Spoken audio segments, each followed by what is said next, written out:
Howdy, howdy, hey, and welcome to GUTV. My name is Emmet Rice, and I'm executive producer for today's show. It's basketball season, which means it's time for GUTV's Bracketology. We're going to catch you up on all things Zags basketball, as well as a couple things going on in the Zag community. Let's get started.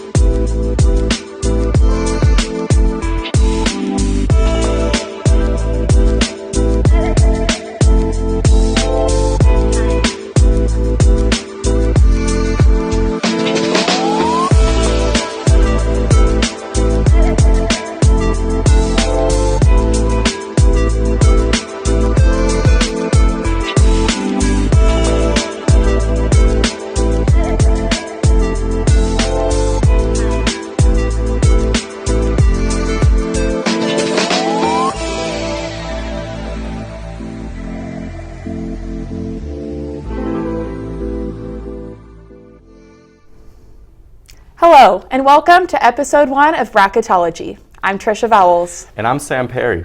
Coming up on today's show, we continue with our Bracketology tradition of highlighting our GUTV Senior and Alumni of the Week. Plus, we'll bring you some of the best stories on campus with a TikTok sensation and arguably the hardest working member of the men's basketball program. But first, even without the usual roar of Bulldog fans in the kennel, Gonzaga's men's and women's basketball teams have been hard at work on the court. For the first time in program history, Gonzaga's men's basketball team has competed in an undefeated regular season, going a perfect 24-0. The number 1 ranked Zags are the first team since the 2014-2015 Kentucky Wildcats to finish the regular season undefeated. GU has won 29 straight games dating back to last season. It's no surprise then that Gonzaga has swept all of the major West Coast Conference awards. Corey Kispert was named the WCC Player of the Year, while Jalen Suggs earned the Newcomer of the Year and Andrew Nembhard picked up the Sixth Man of the Year honor.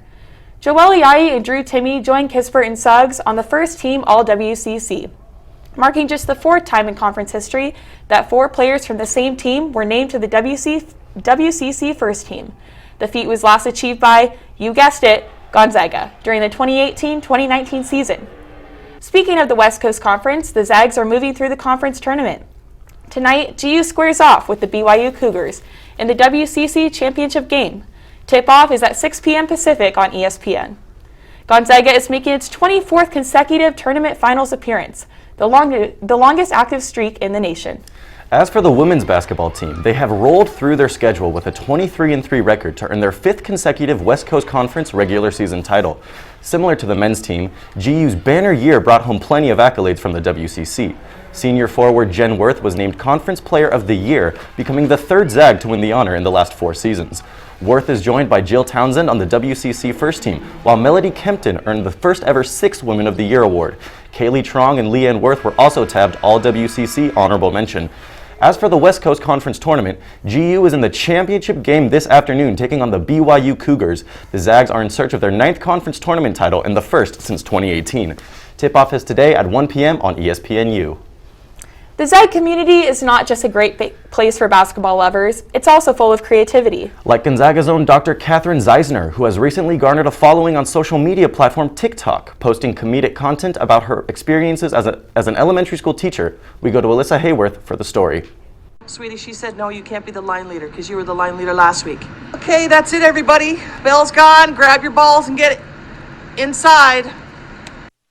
Dr. Catherine Zeisner is a professor in the graduate education program here at Gonzaga University, but you could also call her a TikTok star. No, I'll come up there. You know, yeah, Mrs. Zeisner's chunky, but she's strong. When I was a teacher, it was very important that I was up to date on the new trends and what kids were doing. So I always downloaded the newest apps so I could speak their speak. When it comes to learning, it allows for discussion, debate, and perspective. Dr. Zeisner is famous within the world of education on TikTok due to her good sense of humor and her amazing ability to connect with students and faculty. Her famous TikTok video that jump-started her career is one that parodies the life of elementary school teachers and principals. Jerry, we got a runner. We got a runner. So one day I literally sat down and said, these are all the things that have been said to me as a principal. Or these are all the things that I've said as a principal, and people loved it. So then I did a part 2 and a part 3 and a part 13. Her video of elementary school principals at Reese's Post in May has now reached 156,400 likes and nearly 1 million views. But it doesn't just stop there. Then one of the things I wanted to do was to be able to honor people who work in a school who are unsung heroes. So this is when I created the video series of the secretary, the custodian, the school nurse. How hard is it to be the secretary during COVID? I'm the principal. I have no idea how to register your child for virtual learning. Students who have had Dr. Seisner aren't surprised by her ingenuity. What an amazing community she's created through these little 1-minute video clips, right? And these live videos. Sarah Solima had Dr. Seisner as a professor when they attended Western University in London, Ontario, and continues to be inspired by her to this day. I used to think, okay, I'm going to be a teacher, and now I have to put on this persona because a teacher acts a certain way and does certain things. And then I saw her teach and learn with us and explore topics with us, and I thought, oh wait, I can be me. She was so vulnerable and open. Education is something that is important to everyone, and it starts with a good learning environment. Dr. Seisner emphasizes the importance of connecting with children through what interests them to help boost their learning skills. As of right now, the answer is TikTok. Teachers, what do you teach? I hear you. 5th grade, history, spec ed, kindy, phys ed. Yeah, no, you teach students. The answer should always be students. For GUTV, I'm Alyssa Hayworth. Thank you, Alyssa, for that look into Dr. Seisner. You know, watching that makes me wonder, maybe I can get TikTok famous. Coming up on the program, we talk you through GUTV's long-standing tradition of bracketology and how you can participate. And later, we'll hear from GUTV reporter Zach Walls, who interviewed our alumni of the week, Drew Reeves. Stay tuned.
Welcome back to the show. Let's head over to Jordan Corder, who's going to teach us how to play GUTV's Bracketology, a fun and interactive way for the Gonzaga community to get the most out of March Madness. Over to you, Jordan. Well, this March Madness may be different compared to others. One thing will remain constant: bracketology. Whether this is your first time or you're coming back, this is how you sign up for GUTV's Bracketology, as well as a few important details. If this is your first time playing, welcome. What you'll need to do is you'll need to email Josh Roshi, the GUTV engineer, at roshi@gonzaga.edu saying that you're interested. From there, you'll receive a link, and all you gotta do is just press that Join Now button, and then you'll be brought to the CBS Sports Bracketology page. If you already have a CBS Sports account, all you need to do is log in, click Join Now, and then you're all good to go. If you do not have a CBS Sports account, what are you waiting for? It's completely free. Just click the sign up button. From there, put in some general information about yourself and then register. Next, click join up, then you're in. There are a few dates to remember. First off, on Sunday, March 14th, the brackets will be going live and you'll be able to create your own. The other date to remember is Thursday, March 18th at midnight, which is the deadline to sign up for GUTV Bracketology. There will be 3 divisions this year: students, alumni, and family and friends.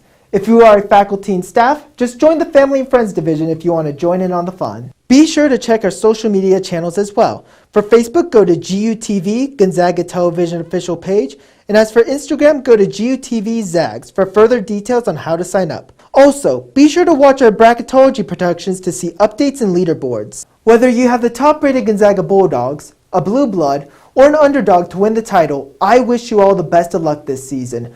I'm Jordan Corder, and let's take it back to the studio. Thanks, Jordan. One of our traditions here at GUTV is covering Alumni of the Week. Now, we'll hear from Zach Walls, who spoke with our GUTV Alumni of the Week, Drew Reeves, about what he's been up to since he left Gonzaga. Driven, polished, tenacious.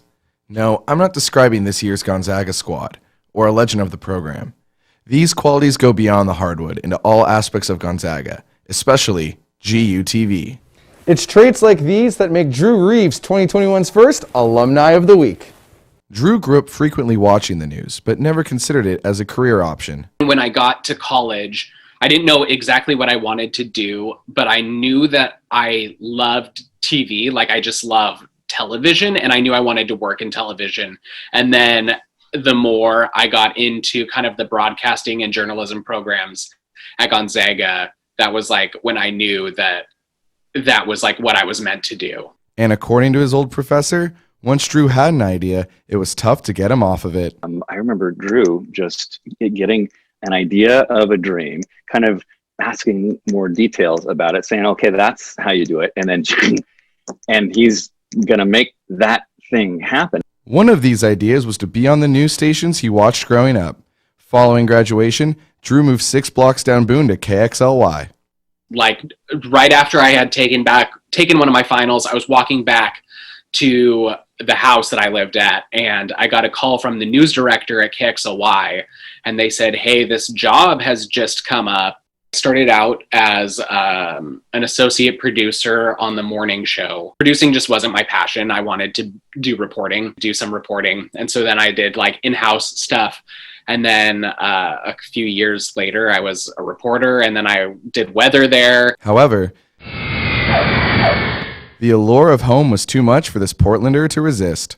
I love Spokane, but it's not my home. My home is here in Portland. It's where all my family lives, and I was just really, really itching to come back. And back he came. We do have a winter storm warning that is in effect until Saturday morning. Drew landed at KPTV as a reporter and weather anchor. Despite finally leaving the town where he studied broadcasting, Gonzaga's mission assists his work every day. And just how important it is to kind of fight for the underdog and the people who don't have the means to push for the answers that they want. I mean, that's what we are there to do. And I think that was ingrained in us really well at Gonzaga. We're performing a duty for the public, and we need to take that responsibility seriously. Drew highlighting these judgment values show that despite nearly a decade passing, not much has changed about Gonzaga broadcasting. Well, except for the sign, that is. In Spokane, Zach Walls, GUTV. Thank you, Zach, and thank you, Drew, for joining us on this episode of Bracketology. As a senior myself, it's pretty great to see what our alumni are up to since they've left. After the break, we'll hear from Bradley Miller, GUTV's Senior of the Week. We'll also learn about our men's basketball team manager, Mr. Ryan Lundvall, and the work he does behind the scenes for our boys on the court. Don't go anywhere.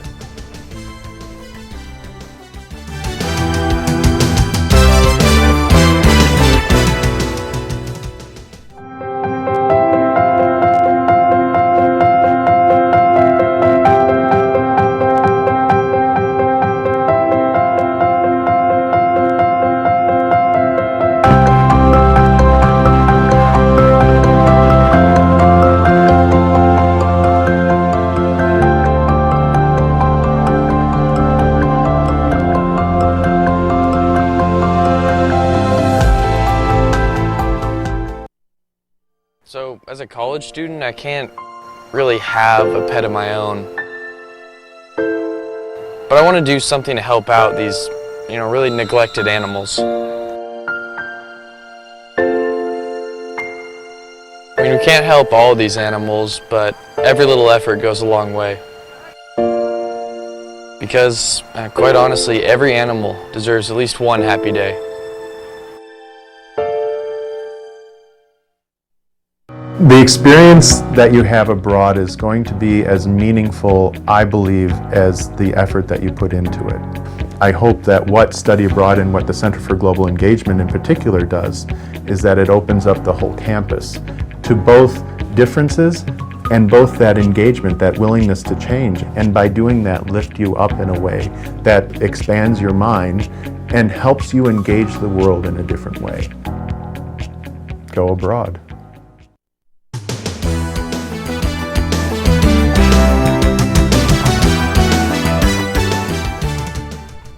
Welcome back to GUTV's Bracketology. We have so many talented students working with GUTV. Like our very own Hannah Hislop, who interviewed our first senior of the week, Mr. Bradley Miller. This week, we are highlighting one of our favorite GUTV students, Bradley Miller. He has been exceptional in all aspects of broadcast here at GUTV, and as he prepares to leave us at our studio and enter into the workforce, we know he will bring his laughs and jokes with him. Bradley always knew he wanted to be a broadcast major, and as soon as he stepped into his first production class at GU, he knew he found his calling. That was like my first jump into broadcasting here, and it was like, it really solidified like, oh, this is what I want to do. I want to make TV. The Updog was born in 2019, where Brad was able to live out his dream of combining comedy and TV together to create a comedy show here at GU. Literally like just cracking jokes left and right, but it all came together to like this really cool product that I'm really proud of. Like when I look at it, I'm like, oh my gosh, like we made the TV show that I, as a kid, always wanted to make, so that was really fun. The Seattle Sounders beat LAFC 3-1 to clinch their spot in the MLS Cup, despite LAFC having a 6-1 chance of winning. In other instances of overcoming steep odds, I didn't fail media law. But we'd always keep making these jokes, and when we'd come to class on Tuesday, we'd always make small talk about Weekend Update and like Saturday Night Live the previous week. And we kind of got to the point where we realized, like, why don't we try to write some of this? And 85% of the ideas Brad was going to pitch me were going to leave me in tears, crying, laughing. Like, that man has a command of humor unlike any I've seen from someone that I've had the privilege to write with. Some might know the name Bradley Miller from his viral TikTok. I created a show at my college just so I can trash talk the city of Spokane's flag check. Since then, he has grown into a frequent TikTok user. I made a video of me ranting about the Spokane flag, which was part of Updog. I just re-uploaded that. The green and blue banners represent water and land. Wow, so creative. Welcome to Spokane. We have water and you can stand here. Get out of my face. So it's cool saying that like Updog went viral. We have like over 1 million views. As he finishes up his time at GU, Brad has some words of wisdom for those looking to enter into the broadcast major. One thing that this department really emphasizes is that you're going to be doing everything. So try everything. Brad is looking to focus most of his time on the post-production side of broadcast after graduation. So I've been kind of going into like taking classes on like content creation, content marketing and stuff like that, and like editing, and so kind of leaning towards that for post-grad. So right now I'm just looking around, so if anybody's watching and wants to hire me, let me know. As Bradley prepares to join our other alumni here at GUTV, we can't wait to see what he does in the future, and we wish him the very best. Reporting on this week's Senior of the Week, I'm Hannah Hislop. All these people going viral on TikTok. You know, I posted a video once, I got like 2 likes, one of which was my mom. Whatever. Bradley Miller isn't the only hardworking Zag we want to highlight in this episode of Bracketology. GUTV's Aiden Brown got the chance to interview Gonzaga's men's basketball team manager, Ryan Lundvall. It's March, and that means the most wonderful time of year for Zags is back. Basketball is here. But how does the #1 team in the nation keep things running so smoothly? What goes on behind the scenes in the McCarthy Athletic Center? How does everything keep on going so well? Well, we got to sit down with team manager Ryan Lundvall to get a little bit more inside of what happens here in the kennel. Let's take a look. Working as team manager for the last 4 years, Ryan Lundvall has found out there's a lot of misconceptions about the work. They just think I'm the water boy. They think I just have the towel in the water, and like, yes, I do do that. I like look out for the coaches, make sure they're good. I do a lot of inventory, whether it's shirts, whether it's laundry, whether it's like snack stuff. So it's like it is a lot of stuff that people wouldn't think that it is, but there's a lot of like background stuff, a lot of like just mental stuff with the guys when they're feeling down one day. It's, hey, let's go. You got to put your head up, and it's not always something that they notice at first, but then after the long run, they're like, yeah, thanks for that, man. I appreciate that. Typically seen as a thankless job, it's not always just work, work, work when your office is in the kennel. Knowing how hard I work and knowing how much like they're there for me the way I'm there for them. They've been looking out for me with COVID, before COVID, making sure I have a place to live, food to eat, school to learn. So I feel like that we're just one big happy family, and I feel like that's not only with the basketball team, but here also in the whole school. Lundvall's time with the team has been nothing short of a success story. With 4 appearances in the March Madness tournament, 4 conference titles, and 1 Final Four appearance, well, that's something to brag about. But now, senior night's passed, the kennel is empty, and it's time for one last run at the NCAA March Madness tournament. Well, this has been Aiden Brown with GUTV, signing off. Highlighting what Ryan does for our men's basketball team, most of which goes unseen. Still more to come on Bracketology. After the break, we head over to Mylan Garnett for the Hoop Chat with special guest Stephen Carr.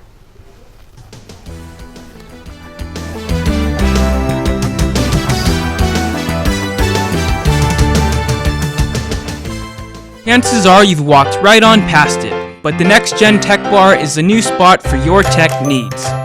Their new support center is by students for students. Don't be intimidated by their white lab coats because they are more than happy to help. Whether you need a password reset, software update, or a new Ethernet cable for your computer, the NGTV staff has got you covered. So come on by and get the help you need today.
Welcome back to episode 1 of the Bracketology series. It's a big day for Gonzaga basketball, and the NCAA tournament is right around the corner. Mylan Garnett sits down for the Hoop Chat with a Zag expert to talk about the sport that put our wonderful school on the map. Thanks for tossing it over to me, and thank you for joining me today, Stephen. I'm going to be chatting about Gonzaga basketball. I know you're a big fan, all of our viewers, big fans. We'll start with chatting about the men's team. Undefeated season, a lot of players winning individual honors. What do you think the team needs to do, though, to ensure that they're successful in the March Madness tournament? Keep doing what they're doing, really, and they preach this every day, but just every game and every practice incrementally getting better. Obviously, they've been blowing out teams, and at some point they're going to face, hopefully a close game. Hopefully they don't face a close game. Hopefully they just beat everybody by double digits. Definitely. But they've obviously got the top offense in the country. They've got a top 10 defense. I think if there's any two minor things that you can kind of nitpick. One is their three-point shooting. Corey Kispert's the only guy on the team that's averaging more than one made three a game, but obviously they don't rely on three-point shooting that much. So, but there's going to become a point where somebody besides Corey Kispert is going to have to make shots, and hopefully somebody can be able to do that from the perimeter. Totally. And then I would say the other thing is if Drew Timme and Anton Watson get into foul trouble and they have to rely on either Umar Ballo or Ben Gregg to play minutes in the Sweet 16 or Elite 8, those guys are obviously going to have to step up. And obviously the coaching staff is going to have to make those decisions and see which one they actually trust. But hopefully Timme and Watson can stay out of foul trouble and we could just play with those guys. And Ben Gregg was in high school just a couple months ago. Yeah, so wild. that would be a very big role for him to have to They step should have into. honored him on senior night, really. Oh, honestly, honestly. And in transition, oh my goodness, I love watching us run. So entertaining. Women's team now, matching up with BYU this evening. They played them twice this year, lost the first matchup, won the second. How do we make sure that we come away victorious tonight? Well, this is probably going to be a little cliche, but they have to make shots. Right, definitely. But, I mean, like from the perimeter, because Gonzaga's women's team is very, very heavily based on interior play with their forwards and the Worths and Melody Kempton. But BYU is just, it's a terrible matchup for them because they've got 6'6" Sarah Hampson, who leads the league in blocks. They added Laura Gustin, who's one of the best rebounders in the entire country. So what their interior play is kind of limited when they play BYU. So they've got to get better perimeter play. And when they lost in Provo, Jill Townsend was held to 2 points. She obviously can't do that again tonight. They're going to need her to step up. They're going to need the Trongs to hit a few shots from the perimeter. Sierra Walker to hit a few shots. Walker hit 3 big threes on Monday in the semifinal against Santa Clara, so they're going to need a few more of those tonight. Definitely, definitely. It should be a really good game. I'm hoping that's not close, but we want to be victorious. And my last thing that I have for you today, taking both programs together, where do you think Gonzaga would rank as a men's and women's program combined nationally? Ooh, that's a good question. They're definitely top 5. You could argue that they're probably number 2, possibly number 3. I would say Baylor is probably number 1 this season, just because I think their men's team and their women's team both have a legitimate chance to win the national championship, and I think it's the only school in the country that can say that. Obviously, their men's team is either on par or right below Gonzaga at the tops of the men's program, or in the country for the men's program, and then their women's team is, I want to say, 6th in the country, and obviously the last decade and a half they've historically been really, really good. So I would say Baylor is 1, and you can argue Gonzaga or Michigan is probably 2 or 3. Okay, definitely. I don't know, Andy Katz, are you familiar with him? Yes. He came out with his top 25 actually combined ranks last night, and Gonzaga was number 1 on his list. So doing pretty well on that front. I guess we can now mention maybe the coaching for both of our programs. Mark Few, as the men's coach, done a phenomenal job. Do you think that he might maybe walk away with a Coach of the Year honor once this season's all finished? Probably. I mean, he went undefeated. I mean, if you don't give the undefeated coach National Coach of the Year, who else are you going to give it to? It would make sense. Like, do you have to be more undefeated to win the Coach of the Year? You know what I mean? Right. He won it in 2017, and I don't see any reason why he should not win it this year. And 2017, the year that we went to the Final Four, and the championship game, I should say. The WCC tournament, obviously, has been pretty entertaining, but we are going to see the rest of that tonight, actually. Both the men's and women's teams are in action tonight. The women's team playing at 1 p.m. on ESPNU. You can catch that today. And you can catch the men playing at 6 on ESPN. I'll send it back to the anchors at the desk. Thank you, Mylan and Steven, for talking about this year's tournament and what you think is in store for the Zags. Well, that will do it for episode 1 of GUTV's Bracketology. Thank you for joining us. Tune in on March 25th when we are back for episode 2 of Bracketology. I'm Trisha Vowles. And I'm Sam Perry. We'll see you next time.